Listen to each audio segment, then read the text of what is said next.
سوچا کہ پس و پیش کا اب وقت نہیں، ہم نشین آپ ذرا دل کھول کے کچھ بات کریں۔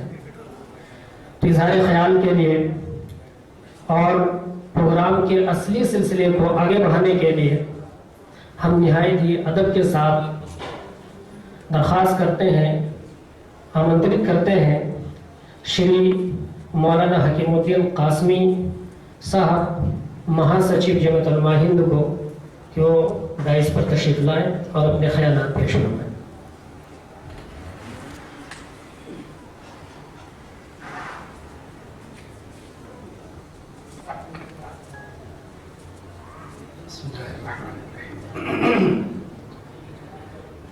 میرے انتہائی قابل قدر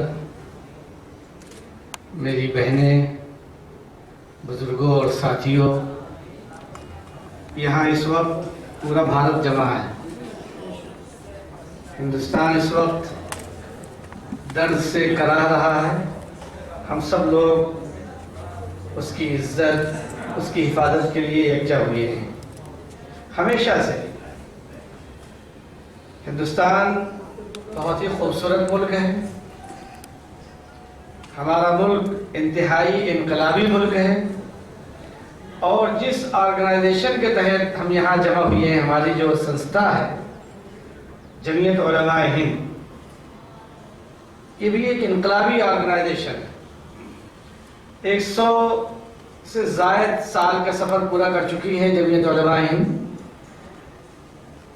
ہمارے بیچ میں بڑی قداور شخصیتیں موجود ہیں، پروفیسر اختر الواسع صاحب، ہمارے محترم جناب مولانا نیاز احمد فاروقی صاحب۔ جمعیت علماء ہند کے بینر تلے سدبھاونا سنسد کا انعقاد کا یہ دوسرا مرحلہ ہے۔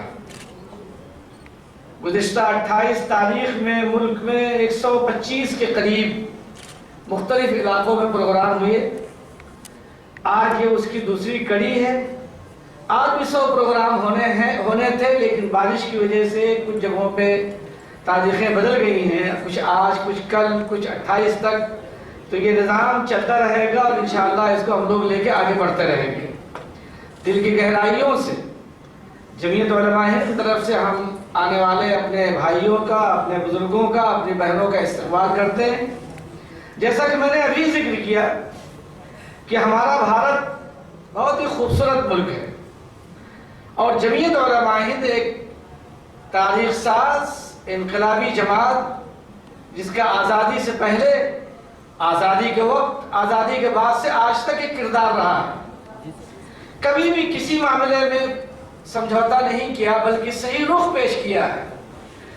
جب جیسی ضرورت پیش آئی اس رخ کو اختیار کیا۔ آج جب ہمیشہ اس عمل کو بھی کیا ہے، آج کوئی پہلا موقع نہیں، لیکن زیادہ ضرورت بڑھی تو اس کو اور تیزی کے ساتھ آگے بڑھایا گیا۔ دیوبند کی سرزمین پہ یہ جمعیت علماء ہند کی مجلس منتظمہ فیصلہ کیا گیا، اور اس کی یہ دوسری کڑی ہے جہاں ہم آپ جمع ہیں اس وقت۔ جمعیت علماء کا ایک بڑا میدان ہے خدمت کا۔ میں ایک واقعہ سنانا چاہتا ہوں آپ حضرات کو۔ واقعات تو بے شمار آپ کے بھی علم میں ہیں، اور بہت سارے واقعات ایسے ہیں جو آپ سن بھی چکے ہیں، اور بہت سارے ایسے واقعات ہیں جو موجود بھی ہیں اور آپ جانتے بھی ہیں۔ پر ایک واقعے کی طرف میں آپ کو نشاندہی، آپ کو اشارہ کرتا ہوں۔ ایسا نہیں ہے کہ 100-200 سال پرانا ہے، بلکہ ابھی بالکل تازہ۔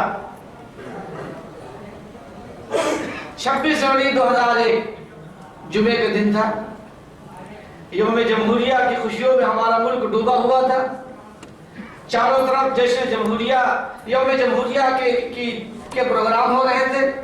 اچانک، ظاہر ہے حادثے تو اچانک ہی ہوتے ہیں، بتا کے تو نہیں آتے۔ گجرات کی سرزمین کچھ میں ایک بڑا حادثہ زلزلے کی شکل میں ہوا، ارتھکویک آیا۔ آپ یقین مانیے، ہمارے مولانا نیاز فاروقی صاحب یہاں موجود ہیں، حضرت مولانا سید محمود مدنی صاحب کی قیادت میں حضرت مولانا سید اسد مدنی صاحب رحمۃ اللہ علیہ اس وقت حیات تھے۔ 3 مہینے تک لاشیں ہم لوگ نکالتے رہے، ایسا بڑا حادثہ تھا۔ انہیں بڑوں حادثوں کے بیچ میں ایک بڑا حادثہ یہ تھا کہ 465 بچے اسکول کے 26 جنوری کو پریڈ کی شکل میں جب جلوس نکل رہا تھا، زلزلے کا دھماکہ ہوا اور دیواروں کی گرنے کی وجہ سے انجار شہر کے اندر 465 بچے مختلف دیواروں کے لپیٹ میں آ کر کے وہ شہید ہو گئے، اس حادثے کی شکار ہوئے۔ جمعیت علماء کو فکر ہوئی، پہلے ہی سے سرگرم تھے اور ہمیشہ کی طرح سے میدان میں اترے، خدمت کے دائرہ کار کو بڑھایا گیا اور یہ فیصلہ لیا گیا کہ بنا تفریق مذہب و ملت جس طرح سے ضرورت مندوں کی ضرورتوں کو پورا کیا جاتا ہے، اس لیے کہ ہم نفع بخش تبھی بن سکتے ہیں جب لوگوں کے لیے نفع بخش ہوں۔ ارحموا من فی الارض یرحمکم من فی السماء، آپ زمین والوں پر رحم کیجیے، آپ پہ آسمان والا رحم کرے گا۔ خدمت کا سلسلہ بڑھا، آپ یقین مانیے کہ 2 مارچ 2001 کو بعد نماز مغرب یہ فیصلہ ہوا جہاں ہم لوگ رہتے تھے کہ اس جگہ کو خالی کرنا ہے، بالکل ہمارے سامنے نوین چندر بلب داس بھاٹیا جی ہوتے تھے، گنیش باغ، ادھر ہم الفا واڑی میں تھے، ادھر گنیش باغ، بالکل جیسے میں کھڑا ہوں اس کو ایسے تصور کیجئے، اس وقت یہ انجار سے بھوج کی طرف روڈ جا رہا ہے اور سیدھے پاکستان چلا جاتا ہے، یہ آخری ضلع ہے اور شاید ہندوستان کا سب سے بڑا ہے۔ بائیں طرف ہمارا الفا واڑی، ہم سب لوگ وہاں، دائیں طرف گنیش باغ، ساری ضرورتیں ہماری یہاں سے پانی اور لائٹ کی خاص طور سے پوری ہوتی تھی۔ بھاٹیا جی بھی وہیں رہنے لگے تھے اور ان کی نشاندہی سے جو بھی ضرورت مند ان کے پاس آتا تھا اس کی ضرورت پوری کی جاتی اور ہم لوگ خود سروے کر کے ان کی ضرورتوں کو پورا کرتے۔ انہیں معلوم ہوا کہ مدنی صاحب یہاں سے جا رہے ہیں 2 مارچ 2001، اس 7 بجے کے بعد آپ سمجھ لیں وہ چل کر گیا ہے، سنا کہ مدنی صاحب سنا آپ جا رہے ہیں، کہے گئے جی جا رہا ہوں، کہے گئے نہیں۔ بھاٹیا کی زندگی میں نوین چندر بلب داس بھاٹیا کی زندگی میں جمعیت علماء انجار چھوڑ کر جائے گی، یہ نہیں ہوگا۔ 82 ایکڑ کے فارم ہے، جتنا آپ چاہیں وہ زمین آپ کی ہے۔ یہ کوئی قصہ نہیں ہے، حقیقت ہے۔ میں آپ سب کو دعوت دیتا ہوں کہ ایک مرتبہ سفر کریں، اس خوبصورت علاقے کو دیکھیں جہاں خطرناک قسم کا زلزلہ آیا اور پھر کس طرح سے جمعیت علماء نے کام کیا بنا تفریق مذہب و ملت۔ اگلے دن صبح ادھر منتقل ہو گئے، پھر یہ ہوا کہ ہم جو بچے ہمارے اس حادثے میں جن کی جانیں گئی ہیں، جو نقصان ہوا ہے، ان کی یادگار کے طور پہ ایک اسکول بنانا چاہتے ہیں، جنہوں نے ہمیں ریلیف کا کیمپ لگانے کے لیے زمین دی تھی۔ انہوں نے پیشکش کی کہ زمین 82 ایکڑ ہے، جتنا آپ چاہیں وہ لے لیں۔ 5 ایکڑ زمین لی گئی، 18 اپریل 2001 کو رجسٹری ہوئی، 24 اپریل 2001 کو حضرت مولانا اسد مدنی صاحب اپنی تمام ٹیم کے ساتھ بشمول مولانا محمود مدنی صاحب بنیاد رکھی، سنگ بنیاد ہوئی۔ 10 جون کو اسکول شروع ہوا، پھر ضرورت محسوس ہوئی، زمین تنگ ہے۔ 15 مئی کو ہم لوگ ان کے ساتھ ہمیشہ بیٹھتے تھے، تو چونکہ مولانا محمود مدنی صاحب بھی 6 مہینے وہاں رہے، اسی میں خیمے میں خیمہ زن تھے اور کام ہوتا رہتا تھا۔ 15 مئی کو رات میں بیٹھے ہوئے ہم نے ان سے ذکر کیا کہ بھاٹیا جی ہمارا جو پروجیکٹ پلان ہے وہ زمین تنگ ہے، ہمیں پیچھے بھی زمین دلوا دیجیے۔ تو انہوں نے کہا نہیں، گرو جی سے کہو، وہ مولانا محمود مدنی صاحب کو گرو جی کہتے تھے، گرو جی سے کہو وہ صبح اٹھے، جتنا چل دے وہ زمین ان کی، جتنا چل دے وہ زمین ان کی، اسی ہندوستان میں جہاں آپ ہے۔ تو اسی وجہ سے میں کہہ رہا ہوں کہ ہمارا ملک بہت اچھا، بہت خوبصورت ہے۔ آج بھی ہو سکتا ہے کہ کچھ لوگ ہو نہیں سکتا، بلکہ ہیں ایسی خرابیاں ہیں، ان خرابیوں کو ہم دور کرنے کے لیے یہاں جمع ہوئے ہیں۔ چنانچہ صبح ہوئی، مجھے انہوں نے آواز دی، میرا نام ہے تو حکیم الدین پر مجھ سے کہیں گے حکیم اللہ، بلایا اور گرو جی کے لے بھی چلو۔ تو جو زمین پہلے سے انہوں نے دے رکھی تھی اس سے آگے بڑھے، گرو جی یہ زمین، گرو جی یہ زمین، گرو جی یہ زمین، گرو جی یہ زمین۔ مولانا محمود مدنی صاحب چلتے رہے، 12 ایکڑ زمین پہ جہاں کھیتوں میں جانے کے لیے بہترین قسم کا آم، کھجور، انار، ناریل، چیکو یہ سب پیدا ہوتا ہے۔ وہاں کھڑے ہو گئے کہ گرو جی پیسے، بھاٹیا جی بس کیجئے اور پیسے بتائیے۔ گرو بھاٹیا جی نے ہاتھ جوڑ کے کہا مدنی صاحب میں آپ سے ہاتھ جوڑ کر کے یہ کہنا چاہتا ہوں، اگر آپ پیسے کی بات کرتے ہیں تو میری زمین آپ خالی کر دیجیے۔ اگر آپ پیسے کی بات کرتے ہیں میری زمین خالی کر دیجیے۔ چنانچہ پھر مدنی صاحب نے کہا بھاٹیا جی بس کیجیے۔ بھاٹیا جی نے کہا میرے دل میں آج بھی گنجائش ہے، جب آپ چاہیں وہ آپ کو دینے کے لیے تیار ہیں۔ الحمدللہ اسکول شروع ہوا. اس سال لاک ڈاؤن میں تو ہم لوگوں کو کافی نقصان ہوا. میں کل بھی اپنے ساتھیوں سے بات کر رہا کہ سب سے بڑا جو نقصان ہوا ہے لاک ڈاؤن میں وہ تعلیم کے میدان میں ہوا. ہمارے بچے بہت متاثر ہوئے اور اس میں 2-3 ادارے بہت خوبصورت بنائے گئے.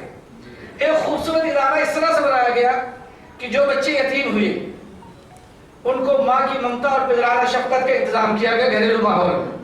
اور سسٹم یہ بنایا گیا ہے کہ ایک گھر میں 1-2 ماں اور 8-10 پہلے چھوٹے بچے تھے تو بچے اور بچیاں دونوں اب الگ کر دیا گیا ہے. ایک مکان میں 8-10 بچے بچیاں اور ایک ماں. پھر جس میں بچیاں زیادہ وہاں 2 ماں. ایسے 16 مکان میں ان بچوں اور بچیوں کی تربیت و تعلیم شروع ہوئی اور پھر اسکول شروع کیا گیا. اس سال پورے گجرات میں آپ کے اسکول نے پہلی پوزیشن حاصل کی ہے, پہلی پوزیشن. اور ابھی گجرات گورنمنٹ نے باقاعدہ سرٹیفکیٹ دیا. کچھ میں ایک بڑا پروگرام کر کے اس اسکول کا نام ہے شاہ زکریا حاجی پیر پبلک اسکول. اس میں انتہائی خوبصورت قسم کا وہ ادارہ ہے جس میں یتیم بچوں کو ماں کی ممتا اور پدرانہ شفقت ان کو دیا جائے اور اس احساس کمتری سے وہ باہر آئیں کہ ہم یتیم ہیں. اور سارا خرچ جمعیت علماء ہند کی طرف سے ان کے اکاؤنٹ میں پیسے ٹرانسفر کیے جاتے ہیں, یہیں سے جاتا ہے اور بچہ اپنے ہاتھ سے لین دین کرتا ہے. یہ ایک نظام ہے جو وہاں چل رہا ہے. اسکول میں دونوں طبقے الحمدللہ. اب آگے دیکھیں تو ہمارے یہاں اسکول کے گراؤنڈ میں کسی طرح کی کوئی فرق نہیں, کسی طرح کی کوئی تفریق نہیں, بلکہ اس وقت 3 پرنسپل ہیں. تینوں ہماری بہنیں ہیں جو ہندو ہیں, غیر مسلم ہیں. اس کی جو ہیڈ ہے وہ رحیمہ مصر, بہت اعلیٰ درجے میں معیار کافی اچھا. 818 بچے اس وقت اسکول میں ہیں. مہیلا PTC کالج بچیوں کا. جب پیرنٹس سنتے ہیں تب انہیں گھبراہٹ محسوس ہوتی ہے, لیکن جب وہاں آ کر کے دیکھتے ہیں تو کہتے ہیں اس کے علاوہ کہیں ہمیں رکھنا ہی نہیں. تو جمعیت علماء یہ وہ جماعت ہے, جب آپ یہاں پہنچیں گے تو انشاءاللہ ایک کارواں بنے گا اور اس کے ذریعے سے ہم لوگ اس ملک کو پوری طرح سے خوبصورت ماحول میں تبدیل کریں گے جیسے ہمارے بزرگوں نے پہلے اختیار کیا تھا. آج کے اس لائن کو چلیں گے. میں پھر دل کی گہرائیوں سے آپ کا استقبال کرتا ہوں کہ آپ نے وقت نکالا, تشریف لائے. ہمارے پاس تو مختلف علاقوں کے مختلف واقعات ہیں جو آپ کی خدمت میں ہم پیش کر سکتے ہیں. جیسے ہم نے چنئی کے اندر, چنئی میں سیلاب آیا تو مسجدوں کے دروازے کھول دیے بنا تفریق. سارے کے سارے لوگ مسجدوں میں پناہ لیے اور الحمدللہ یہ نظام اب تک چل رہا ہے. مجھے بہت خوشی ہے ہمارے مولانا جاوید صاحب اس سدبھاونا سنسد کے کنوینر ہیں, وہ یہاں تشریف فرما ہے. مولانا محمد یاسین صاحب وہ اس وقت ناظم جلسہ ہے. ہمارا پورا دفتر آپ کے استقبال کے لیے یہاں موجود ہے. میں دل کی گہرائیوں سے آپ کا استقبال کرتا ہوں. میرے یہ سب بزرگ یہاں تشریف لائے ہوئے ہیں, یہ بھی آپ کے بیچ میں آئیں گے, آپ بھی آئیں گے. کہنے سننے میں کچھ کبھی زیادتی ہو تو معافی چاہتا ہوں. بہت بہت شکریہ. اس افتتاحی خطاب کے لیے بہت بہت دھنیہ واد. اب پروگرام کے آبجیکٹو کو پیش کرنے کے لیے ہم ادب سے آمنترت کرتے ہیں مولانا جاوید صدیقی قاسمی جی, کنوینر جمعیت سدبھاونا منچ کو, کہ وہ آئیں اور آبجیکٹو سے پیش کریں.